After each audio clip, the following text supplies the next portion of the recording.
Losing money to a scammer can be a traumatic experience, leaving victims out of pocket and feeling vulnerable. As technology advances, scammers are constantly finding new ways to trick people into handing over their money, so staying informed about what to look out for is vital. Frauds and scams are becoming more and more sophisticated, and it's becoming increasingly difficult to distinguish between a legitimate request and a fraudulent scheme. I mean, when I was in school, we didn't have these talks. And I think it's extremely important that students, especially those going away to university, who are more vulnerable because, they're cash-strapped, they're looking for easy money, are aware about the potential risks involved with investments and just red flags to look out for when considering whether to, click on a link or listen to their friend about this new investment opportunity. Financial crime and fraud prevention is incredibly important. All the students here are in year one. They're also doing accounting and finance, so they're getting a feel for it on the academic side, and I think bringing the practical side into it is incredibly important as well.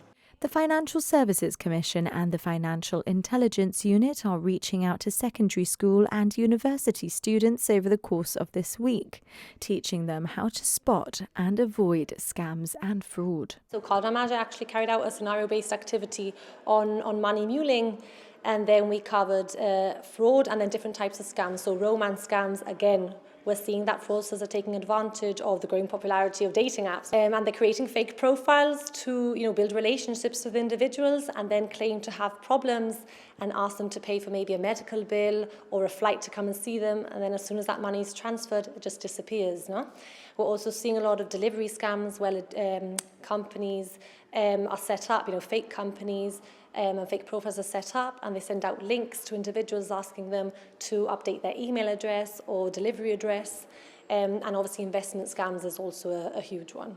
Very common, and as we've said today, it affects everyone. Romance fraud, for example, is on the rise, particularly among the older age group. But among the younger age group, we have, like we've spoken about today, we have card payment scams, text message scams, crypto scams. Threat actors are always going to find a way to make profits, and they will exploit weaknesses. And they are constantly evolving, and as such, we need to constantly evolve as well. Last year, Gibraltar recorded £7.5 million in fraud reports. The RGP has just issued a warning about fraudsters posing as representatives from local banks. Some people told GBC they believe the scammers may be calling from Gibraltar landline numbers. Most people think they won't fall for a scam until they do. The Financial Intelligence Unit shared this advice. Be aware, because awareness means you're protected. And I always say, trust your instinct. If something sounds too good to be true, it normally is. If you think you've been targeted or fallen victim to a scam, contact your bank immediately and report it to the RGP online or by calling 200 72 500.